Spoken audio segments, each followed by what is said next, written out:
ॐ ब्रह्म सत्यं निरङ्कार अजन्मा अद्वैतपुरुषा सर्वव्यापक कल्याणमूर्त परमेश्वराय नमस्तं परमेश्वराय नमस्तं परमेश्वराय नमस्तं। ओम ब्रह्म ओम सत्यम सर्वधार। ओम ब्रह्म सत्यम सर्वदा। सदगुरुदेव महात्मा मंगत राम जी महाराज, हम सबके गुरु, हमारे परमेश्वर, हम सभी उन्हीं की शरण में हैं। हम प्रार्थना करते हैं, हे मेरे ईश्वर, हे मेरे जगदीश्वर, हम पर कृपा करो। आपकी कृपा के बिना हम आपके ही द्वारा दिए हुए इस ग्रंथ को, इसके रहस्य को, इसके मर्म को समझ नहीं सकते। हमारे पास न इतनी बुद्धि है, न कोई समझ है। आपकी कृपा से ही हम आपके इस मार्ग पर चल सकते हैं। ऐसी दया करो जिससे कि ये मानुष का चोला सफल हो जाए जो आपने दिया है, आपने बख्शा है। हम दीनहीन हैं, हम बुद्धिहीन हैं। हे प्रभु, हम पर कृपा करो। हे प्रभु, हम पर कृपा करो। ओम ब्रह्म सत्यम सर्वदा। हमारे गुरुदेव का ग्रंथ ग्रंथ से समता विलास, वचन नंबर 94, पेज नंबर 125। सत्संग में एकत्र होकर के सत्स्वरूप का विचार करना चाहिए। अपने बुरे आचारों को छोड़ना चाहिए। अपने बुजुर्गों के नक्शे कदम पर चलना चाहिए। सत्पुरुषार्थ को धारण करना चाहिए। मानुष जिंदगी के असली फर्ज को विचार करना चाहिए। यह सब गुण सत्संग से प्राप्त होते हैं। हर वक्त इस साधन को धारण करना चाहिए। श्री महाराज जी हम सभी को सत्संग के उस महत्व की ओर ले जाने की कोशिश कर रहे हैं जहां पर हमारे आचार विचार जो बुरे हैं, उन उन सब से हमें निजात मिल जाए और इकट्ठे बैठ करके जो सत्स्वरूप का विचार है वह हमारे अंतःकरण में स्थिर हो जाए। हम परमेश्वर की सब कुछ दात समझें जो हमें उन्होंने बख्शी है। ये बड़ी कृपा है कि हम उनके ग्रंथ का स्वाध्याय कर रहे हैं। ये उनकी बड़ी कृपालुता है कि समझने का यत्न भी कर रहे हैं। उससे भी बड़ी दयालुता और कृपालुता यह है कि सत्कर्म करने की भी कोशिश कर रहे हैं। साथ ही साथ हर सत्कर्म को परमेश्वर के चरणों में समर्पित भी कर रहे हैं। जैसे जैसे परमपिता परमेश्वर के स्वरूप को, उनके समस्त गुणों को, उनकी महिमा को हम सभी उनके स्वरूप पर विचार करते रहेंगे तो हमारे अंदर जितने भी संकल्प हैं जो संसार के होते हैं, जो असत होते हैं, वह स्वतः ही खत्म होने लगेंगे। इसीलिए अपने बुजुर्गों के नक्शे कदम पर चलना चाहिए। जैसे जैसे हमारे बुजुर्गों ने, अर्थात सत्पुरुषों ने, यहां बुजुर्ग का मतलब कोई अपना बड़ा नहीं बल्कि सत्पुरुष है, जैसे जैसे हमारे सत्पुरुषों ने अपने जीवन को व्यतीत किया, अर्थात जीव में स्थिर रह करके जीव को परमपिता परमेश्वर में आत्मलीनताई प्राप्त की। पहले आत्म साक्षात्कार, आत्म स्थिति प्राप्त की, उसके पश्चात आत्मलीनताई प्राप्त की। तो किस प्रकार से उन्होंने सब कुछ इस संसार का सहा है, सहन शक्ति रही है उनकी, उनका त्याग रहा, ठीक उसी तरह से उनके जो नक्शे कदम हैं, जिसको जीवन करके कह रहे हैं, हमें बड़ी बारीकी से उनको पढ़ना है, उनका स्वाध्याय करना है। मेरे जीवन की हर घटना उनके मार्गदर्शन के अधीन ही है। ऐसी कोई घटना मेरे जीवन में या किसी के भी जीवन में, मानुष्योली में होती ही नहीं है जो सत्पुरुषों ने अपने जीवन में घटाई ना हो और वहां पर मार्गदर्शन ना किया हो। बस भेद सिर्फ इतना है कि हम उनके जीवन में रमण नहीं कर रहे, अर्थात लीन नहीं हो पा रहे।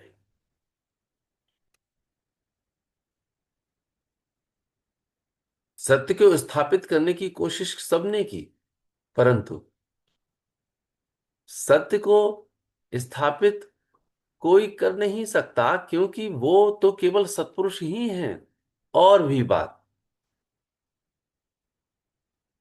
पूरी प्रकृति तीन गुणों की है, सतोगुण, रजोगुण और तमोगुण। प्रकृति में सत्य कैसे स्थिर हो सकता है? पार्थ, सुखी कैसे रह सकता है? क्योंकि यहां पर रजोगुण भी है और तमोगुण भी है। यदि मेरी ये कोशिश रहे कि मैं हर जगह सत्य को ही व्याप्त कर दूं, तो वह तो पहले से ही व्याप्त है।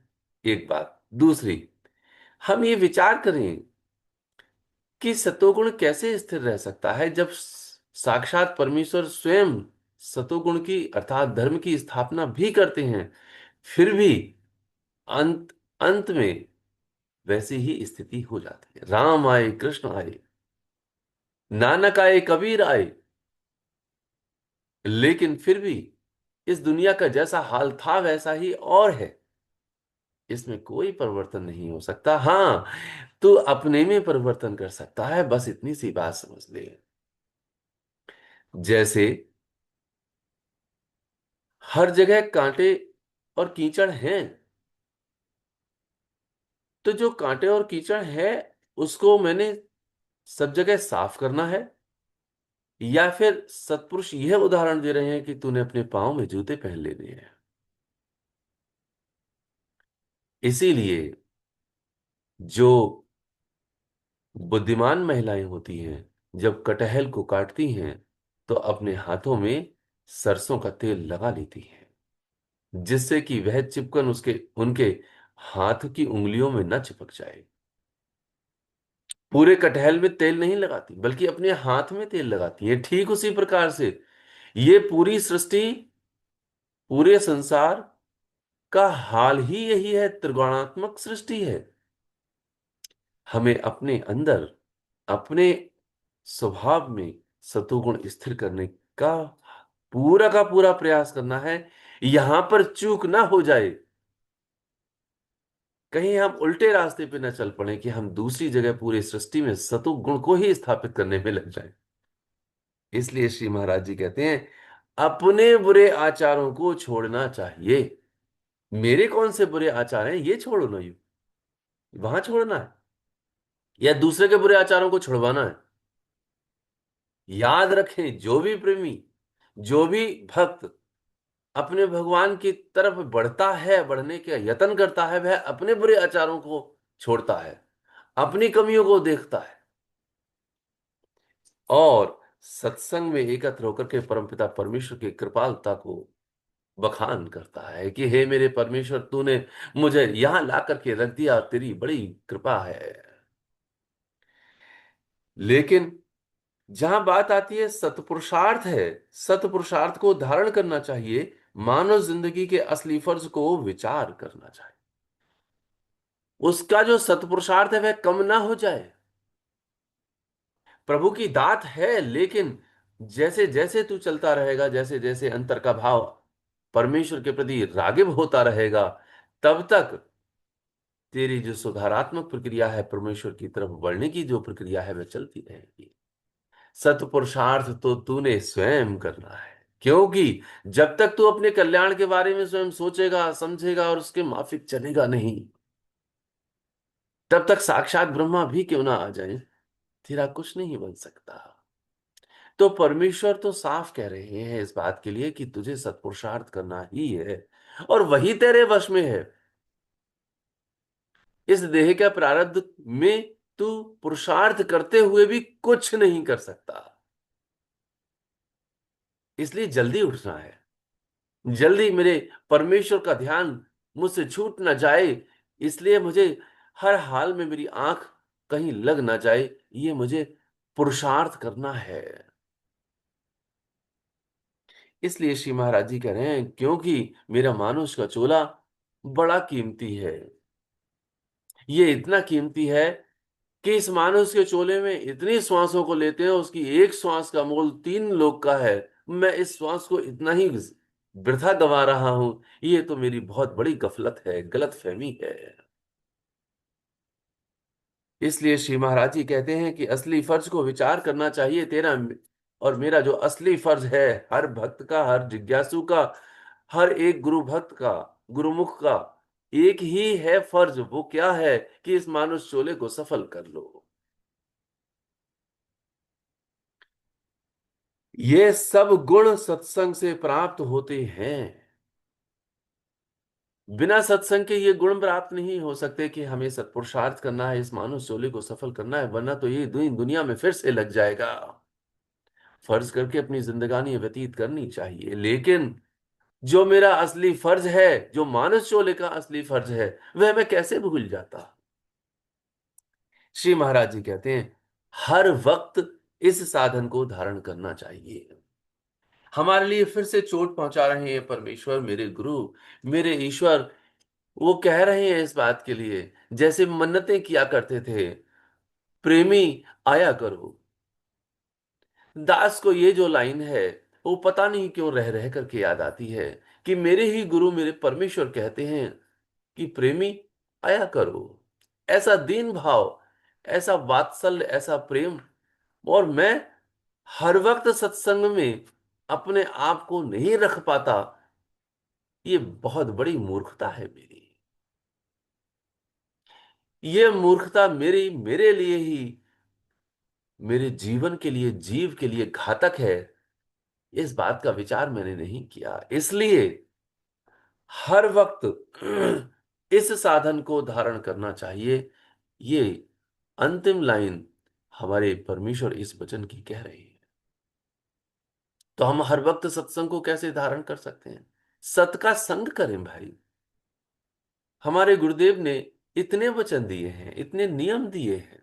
उन्होंने पूरी जीवन हमारे वास्ते उन्होंने जिया, जिससे कि उस जीवन को हम बारंबार पढ़ करके, बारंबार याद करके अपने त्याग को और अपनी मलिनताओं को, दोनों को ही गहराई से विचार करें कि आखिर हमने कितना त्याग किया है और अपनी मलिनताओं को कितना ज्यादा से ज्यादा अपने अपने बल से कुचला है।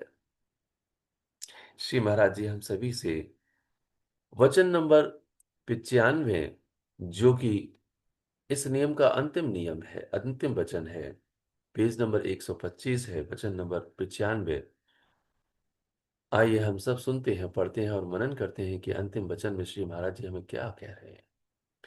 जिस मानुष में सत्संग का प्रेम नहीं, जिस कौम में सत्संग का भाव नहीं, कभी भी तरक्की नहीं कर सकती। ख्वाहे यानी चाहे और जितनी भी कोशिश करे, सबसे पहले तरक्की का मीनार, मीनार कहते हैं मंजिल के लिए, बहुत बड़ी, सबसे बड़ी, सबसे पहले तरक्की का मीनार सत्संग ही है। कोशिश करके हर एक को सेवा का लाभ उठाना चाहिए। सब देश और धर्म की तरक्की और जिंदगी सत्संग से ही है। अपरम अपार महिमा है, धारण करके असली यश को प्राप्त करना चाहिए। श्री महाराज जी अंतिम वचन में हम सभी को बहुत बड़ी चेतावनी भी दे रहे हैं और साथ ही साथ समझा भी रहे हैं वात्सल्य रूप में। वो कहते हैं कि जिस मानुष में सत्संग का प्रेम नहीं है, यानी वो कभी भी तरक्की कर नहीं सकता। सत्संग का बड़ा व्यापक स्वरूप हम सभी ने गहराई से हर वचनों में मनन किया। सत्संग केवल वही नहीं जो हम केवल श्रवण करते हैं या फिर अपने ही मुखारबिंद से बोलते हैं। सत्संग तो वह है जो सत्स्वरूप का संग हर पल करे, हर क्षण करे। मैं कैसे भूल जाता हूं कि सत अर्थात वो मेरा जो महामंत्र है, वह जो मंत्र मेरे गुरु ने, मेरे परमेश्वर ने दिया है, उसका मुझे संग करना है, जो सबसे ऊंचा संग है, जिसको सत्संग कहते हैं। इसके साथ साथ मुझे सत का विचार हर पल अपने ही जहन में, अपने अंतःकरण में बारंबार विचार करना है, वह सत्संग है। हमने सत स्वाध्याय करना है, वह भी सत्संग है। और जो गहरा मनन हम सब सुन रहे हैं, सत श्रवण कर रहे हैं, वह भी सत्संग ही है। सत्संग का सीधा सा अर्थ है कि हम हर पल सत के ओर बढ़ रहे हैं, वह मेरा संग सत्संग से हो रहा है। जो भी मानुष सत का संग नहीं कर रहा है, सत के संग से प्रेम नहीं रखता, उसकी तरक्की कभी नहीं हो सकती। वह अपनी तरक्की के लिए सत्संग का उपयोग कर रहा है, सत्संग के साधन को इख्तियार कर रहा है, ना कि दूसरों की तरक्की के लिए। क्योंकि अंतिम लाइन एक श्री महाराज जी ने कही है कि अपरम अपार महिमा है, धारण करके असली यश को प्राप्त करना चाहिए। असली यश वो नहीं जो संसार में कोई अपने आप के लिए प्रचलित कर दे,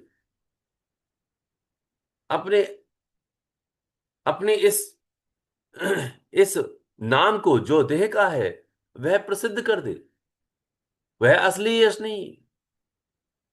वह असली यश है जो उसने अपनी जीवात्मा को परमात्मा में लीन करने का यत्न किया है।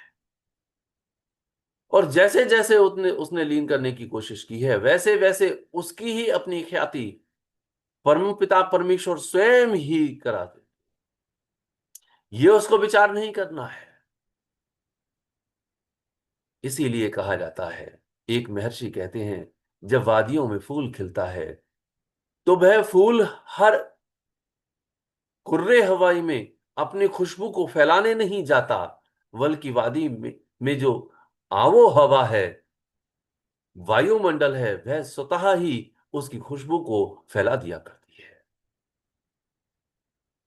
इसीलिए आज भी हम माता शबरी को याद करते हैं, माता विदुरानी को याद करते हैं, गिद्धराज को याद करते हैं, सदना कसाई को भी याद करते हैं। ये सब वो भक्त हैं जहां पर धन्ना भगत ने सब कुछ परमपिता परमेश्वर को उस बटिया में मान लिया। इसलिए सत्पुरुष कह रहे हैं बारंबार कि कोशिश करके मानुष में सत्संग का प्रेम अथाह होना है। यदि मानुष के अंदर सत्संग का प्रेम नहीं है तो वह तरक्की कर कैसे सकता है। फिर गुरुदेव ने कौम की बात कही है। हमें अपनी ही कौम में, अपनी ही बिरादरी में अपने परमेश्वर की बात को आगे रखना चाहिए, ना कि अपनी बात को। मेरे गुरुदेव ऐसे हैं, मेरे गुरुदेव ने ऐसी लीला रची है, मेरे गुरुदेव का ये ग्रंथ है।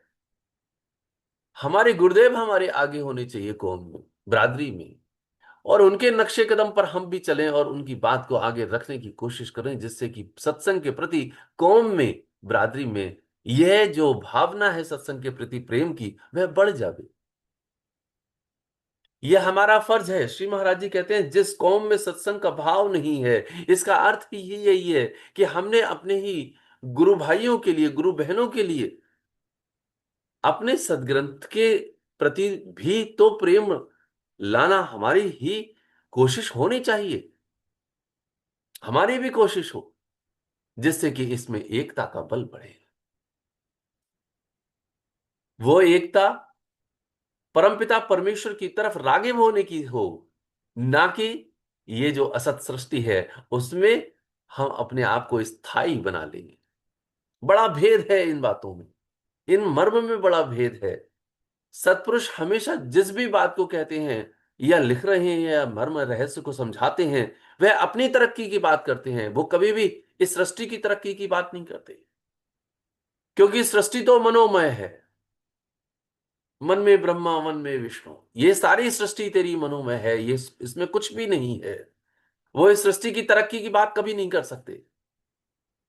लेकिन हां, जो हमारे बीच में साथी हैं, गुरुमुख भाई हैं, एक संगत है, इनका सहारा हमारे लिए है और हमारा सहारा इनके लिए है, केवल इस वास्ते के लिए, इस वास्ते कि हम अपनी आत्मिक उन्नति कर पावें। उनमें हम क्या सहयोग कर सकते हैं? श्री महाराज जी साफ कह रहे हैं कि जिस कौम में सत्संग का भाव नहीं है, जिस मानुष में सत्संग का प्रेम नहीं है, कभी भी तरक्की नहीं कर सकती, चाहे और जितनी भी कोशिश करे। क्योंकि सत्संग ही तो वह मीनार है, जो संग सत का करेगा, सही मायने में उसी को तो बुद्धि मिलेगी। बुद्धि का मतलब है सत बुद्धि, अर्थात उसके अंदर सत विवेक आएगा। सत्संग से ही सत विवेक आता है, बिन सत्संग विवेक ना हो, बिना सत्संग के विवेक कैसे मिल जाएगा? और जब सत्संग से विवेक मिलेगा, इसका अर्थ ही है कि मानुष चोले में केवल और केवल परमपिता परमेश्वर को दिया है। तब वो वाणी बात समझ आती है। मानुष जन्म सुफल होवे, प्रभु दाता चित आए, प्रभु के सिमरनकार ने ये दुर्लभ जीवन पाए। प्रभु का सिमरन ऐसे ही होना है, संसार को सुधार करके मुझे परमात्मा का सिमरन करना है। महाराज जी ने कब संसार को सुधारने की बात करी? इतना ही सुधारने की बात करिए कि पहले खुद सुधर जाओ बस। तू अपनी निवेड़ ले, ये शब्द तो महाराज जी के हैं। तो तेरे सुधरने में जग सुधरेगा, ना कि जग के सुधरने में तू सुधरेगा। ये उल्टी गंगा कोई नहीं बहाता सत्पुरुष। इसलिए बड़े गहरे चिंतन की बात और विषय है कि हम अपनी तरक्की के वास्ते अपनी कौम और अपनी बिरादरी को साथ में लेकर के चलें, यह भी फर्ज है। और सबको अवगत कराएं अपने गुरु का, अपने गुरु की हर लीला का, अपने गुरु के ग्रंथ का। ये जो ग्रंथ है उसको ग्रहण करें। श्री महाराज जी कहते हैं, कोशिश करके हर एक को सेवा का लाभ उठाना चाहिए। कौन सा लाभ? किस प्रकार की अति से अति कोशिश करनी है? मेरा सत्कर्म किस प्रकार से हो जाए, ये बारंबार कोशिश करनी है। ये बात सबको समझ में आ जाए। यदि मेरा कोई गुरु भाई है, मेरी गुरु बहन है, तो उसको ये जहन में आ जाए कि तेरा जीवन केवल और केवल परमपिता परमेश्वर की प्राप्ति के लिए हुआ है, प्रभु के सिमरन के लिए हुआ है। हर वक्त उठत बैठत प्रण एक उधारी, उठते बैठते केवल परमेश्वर का नाम लेने के लिए मिला है। इसलिए श्री महाराज जी कहते हैं, अपरम अपार महिमा है। साधारण महिमा की बात नहीं करी, अपरम अपार। अपार कहते हैं अनलिमिटेड, अपरम जिसका कोई परम, कोई उसकी कोई सीमा नहीं। वो जो वो जो लाभ है, वो जो महिमा है परमपिता परमेश्वर की, वो अपरम अपार है। हम उसको समझने की कोशिश करेंगे और ये समझे कि हम नाचीज आपकी शरण में किस प्रकार पहुंच जाए। जैसे जैसे ये धारणा किसी जीवात्मा में दृढ़ होती है, यदि इसमें किसी भी अन्य जीव का उसके लिए साथ में सहयोग हो जाए, ये सत सेवा है, ध्यान रखना। ये वो सत सेवा है जो हम इस सृष्टि में, वो जो कैदी है, उस कैद में हम उसको छुटा छुटा सक रहे हैं, छुटाने में उसकी मदद कर रहे हैं। वरना कैदी के लिए अच्छे से कपड़े दे दो, वो एक दिन दो दिन पहन लेगा, लेकिन रहेगा तो कैदी ही। उसके लिए भोजन दे दो, उसके लिए बहुत अच्छे से व्यंजन लाके दे दो, तो वो खा लेगा तो एक दो दिन इसका पेट भर जाएगा। उसके लिए थोड़ा सा घुमा दो, अच्छे से ओढ़ने के लिए और लेटने के लिए वस्त्र दे दो, कपड़े दे दो उसको, इससे कितना भला हो जाएगा। लेकिन उसके लिए अगर यह बात बतला दी जाए और समझा दी जाए कि इस कैद से तू कैसे छूट सकता है, इस जेल खाने से कैसे छूट सकता है, तो ये तेरा सत्कर्म सबसे बड़ा सत्कर्म होगा। लेकिन उससे पहले खुद भी तो छूटने का यत्न करेगा तू। यदि तू खुद भी छूटने का यत्न ना करे, केवल दूसरे को छुटाने का यत्न करे, तो तेरा कैसे भला हो सकता है? ना तो उसका भला होगा ना तेरा भला होगा, क्योंकि सत्पुरुष कहा करते हैं कि सत्पुरुष की एक शब्द भी, सत्पुरुष का की वाणी का और उनके वचन का एक शब्द भी जीवात्मा के हृदय में अर्थात अंतःकरण में प्रवेश करता है। ना चले हुए भक्त का, ना ही सत जिज्ञासु का कोई भी वचन किसी के लिए इतना महत्व नहीं रखता। परमपिता परमेश्वर बारंबार इस बात को कह रहे हैं कि सब देश और धर्म की तरक्की और जिंदगी सत्संग से ही है। यदि देश की तरक्की करनी है और यदि अपने धर्म की अर्थात सनातन धर्म की तरक्की करनी है, परमपिता परमेश्वर ने जो हमारे लिए ग्रंथ की रचना की है, ये ग्रंथ, ये मेरा धर्म है, इसकी तरक्की, इसका व्यापक स्वरूप देखना है, तो ये सत्सेवा हम सबने करनी होगी। हर उस जीव ने करनी होगी जिसने अपने अपनी तरक्की करनी। तो अपनी तरक्की करें और अपने परमपिता परमेश्वर का जो ज्ञान है, जो ये रहस्य है, इसको दूसरे को जरूर बतलावें, जरूर सलाह दें कि हमारे सबके मानुष चोले का जीवन यही है, इसके अलावा कुछ नहीं है, चाहे कुछ भी क्यों ना कर। ये तो केवल वैसे ही बात हो जाएगी। सत सेवा जो तन से धन से कोई भी जीवात्मा यानी कोई भी मानुष करता है दूसरे के लिए, तो उसकी कैद तो ठीक सुखद रूप में हो सकती है, लेकिन कैद से निर्बंधन नहीं हो सकता, उस बंधन से वह छूट नहीं सकता। तो सबसे पहले अपने बंधन को देखें और अपनी निवेड़ें, अपने कुविचारों को देखें, अपने जो डकैत अंदर बैठे हुए हैं, पांच, काम क्रोध मोह लोभ अहंकार, पहले इनको, इन चोरों का अवलोकन करें, अपनी गलतियों को देखें, अपने दोषों को देखें और परमपिता परमेश्वर के हर पल उनके संग रहें अर्थात सत का संग करें। हमारे गुरुदेव अंतिम वचन में यही बार बार कह रहे हैं कि जब तक मैं मानुष हूं, जीव भाव में नहीं आया हूं, तब तक इस सत्संग से इतना अथाह प्रेम करना है जिससे कि जीव भाव में आ जाए। ये तो आगे के जो विषय श्री महाराज जी ने दिए हैं तब पता चलता है कि जीव भाव में आना कितना कठिन होता है। ये कोई सरल बात नहीं है। लोग न जाने कितने कितने इसके व्याख्यान करते हैं कि जीव भाव में आना है, जीव भाव में लाना है, जीव भाव में आना क्या ये इतना सहज होगा? मोह की प्रगाढ़ता उस स्थिति में भी जहां पर महर्षि भरत हैं, उनके लिए हिरण में अपने मोह को ला दिया। महर्षि विश्वामित्र हैं, उनको उस काम वासना में, मोहनी में उसमें फंसा दिया, या फंस गए, वो भी फंस गए। ये इस बात का प्रमाण है कि ये कार्य सहज नहीं है। लेकिन ये कार्य उस वक्त उस वेले सबको सहज हो सकता है जिस वक्त उसकी धारणा सत के संग में स्थिर हो जाती है। तब वो सहज हो जाता है क्योंकि वो दासत्व को प्राप्त होता है। और दास और सेवक के लिए सहज होता है कभी भी जो दास और सेवक से ऊपर उठने का यत्न करता है अपने आप के लिए, उसके लिए कठिन हो जाता है। परमपिता परमेश्वर हम सभी पर कृपा करें और हमारे अंदर सत को इस तरह से लवलीन करें, इस तरह से प्रचुर मात्रा में करें कि हे परमेश्वर हम आपके ही शरण में बने रहें, ताकि हम आप में एक दिन समा जाएं। ओम ब्रह्म सत्यम सर्वदा।